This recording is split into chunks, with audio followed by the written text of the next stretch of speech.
रजनी, मेरे जूते कहाँ हैं? रोज की तरह सुबह ऑफिस के लिए तैयार होते हुए अजय ने चिल्लाते हुए पूछा। वहीं होंगे जहां तुमने कल रखे होंगे, ध्यान से देखो। रजनी अपनी बेटी तानिया को कपड़े पहनाते हुए झुंझला कर बोली, अगर मुझे मिल जाते तो क्या मैं तुम्हें आवाज लगाता? इस घर में कोई सामान समय पर नहीं मिलता। जल्दी करो, मुझे देर हो रही है। अजय ने इस बार गुस्से से कहा। अजय, मेरे 4 हाथ नहीं हैं। तुम देख रहे हो कि मैं तानिया को स्कूल के लिए तैयार कर रही हूँ। तुम भी थोड़ा अपनी जगह से हिला करो।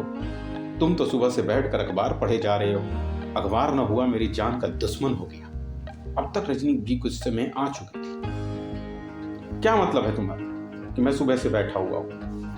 क्या मेरे यहाँ बैठे रहने से घर चल रहा है, या तुम्हारे बेवजह गुस्सा होने से? तुमसे जब भी कोई काम बोलूं, तुम पता नहीं कहीं की बात कहीं ले जाकर जोड़ देते।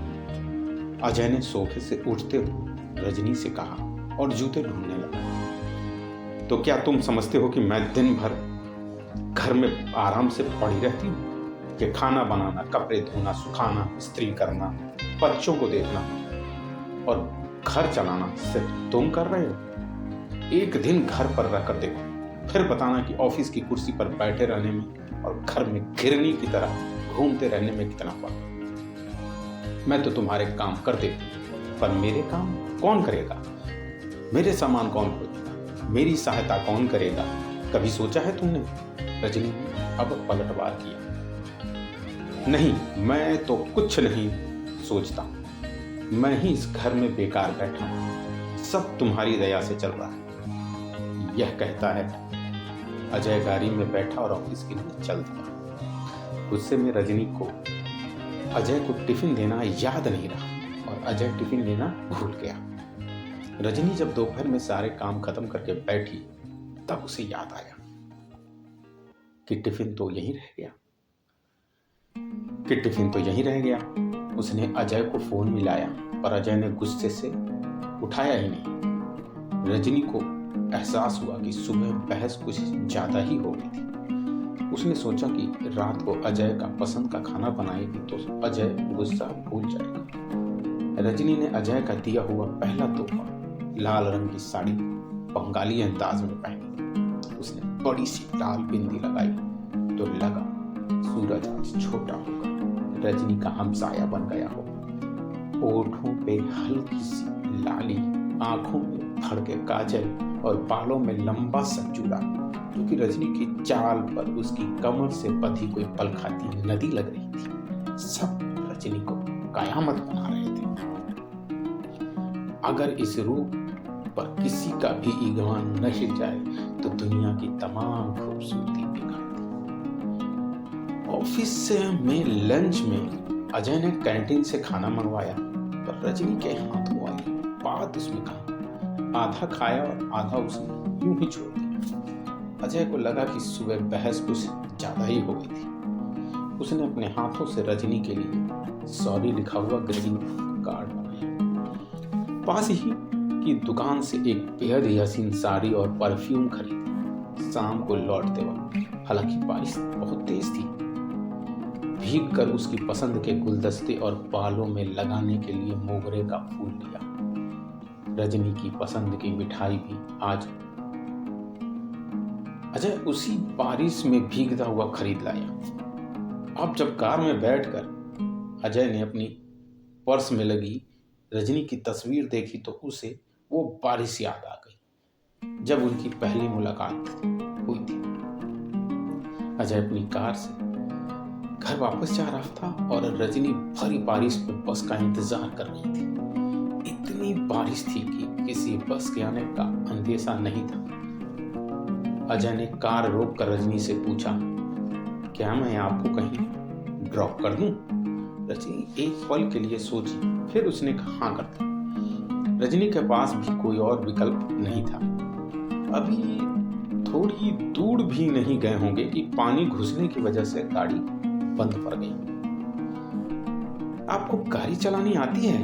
अजय ने रजनी से पूछा। हाँ, पर क्यों?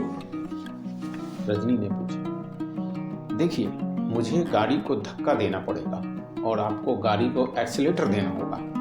आप कर पाएंगी? अजय ने अपनी बात क्लियर की। मैं कोशिश कर सकती हूँ, रजनी बोली। ठीक है, मैं बाहर निकल के धक्के लगाता हूँ, आप स्टीयरिंग संभालो। यह कहता हुआ अजय गाड़ी से बाहर निकला और धक्के लगाना शुरू किया। गाड़ी चालू करो, अजय ने पीछे से आवाज लगाई। इतनी बारिश और उस पर इंजन की घर घर में रजनी को कुछ सुनाई नहीं दे रहा था। वो बस लगातार कोशिश किए जा रही थी। अजय अब तक पानी से बिल्कुल तरबतर हो चुका था। जब गाड़ी 1 इंच भी आगे नहीं बढ़ी तो अजय ने झेपते हुए रजनी से कहा, मुझसे ज्यादा उम्मीद न रखें, मैं देखती हूँ मेरे जोर से अपनी गाड़ी कितनी हिलती है। रजनी ने मजाक में हंसते हुए कहा। रजनी के हाथ रोटी बनाने वाले कोमल हाथ थे। ये काम कभी कोई लड़की नहीं करना चाहेगी, पर परिस्थिति ही ऐसी थी। रजनी भी अजय की तरह बारिश में अब पूरी तरह भीग चुकी थी, पर गाड़ी टस की मस न हुई। रजनी जी, मुझे लगता है कि मेरी गाड़ी अब चलने के मूड में नहीं है। हम बारिश रुकने का इंतजार कर लें और बस स्टॉप तक चलकर बैठ जाएं। हालांकि बारिश में अब बचने जैसी हमारी कोई बात नहीं है, अजय ने अपना प्रस्ताव रखा। हालांकि रजनी भी ये बात समझ चुकी थी। दोनों काफी देर तक बस स्टॉप पर बैठे बातें करते रहे। बातों बातों में दोस्ती की खुशबू और मिठास भी आने लगी थी, पर किसी तरफ से भी पहल नहीं हो रही थी। बारिश रुकी और दोनों अपने घरों को चल पड़े। अजय को बार बार रजनी का बारिश में भीगा हुआ हुस्न खींचता रहा और रजनी को अजय का स्वच्छंद व्यवहार कायल कर दिया। अजय जब घर पहुंचा तो देखा कि रजनी का बैग कार में ही रह गया था। रजनी के बैग को अजय छूना तो नहीं चाहता था, पर उत्सुकता बस उसने उसका बैग खोल कर देखा। रजनी के आई कार्ड से पता चला कि अजय के पास वाले ऑफिस में ही मैनेजर की पोस्ट पर नौकरी करती थी। उसका फोन नंबर, घर का पता, ऑफिस का पता सब एक साथ ही अजय को मिल गया। इश्क को और क्या चाहिए, बस हुस्न का पता। बैग लौटाने के बहाने दोनों की दोस्ती प्यार में और प्यार शादी में बदल गई। अब उनकी अब छोटी सी प्यारी सी बेटी है। बेटी होने के बाद से रजनी मैटरनिटी अवकाश पर।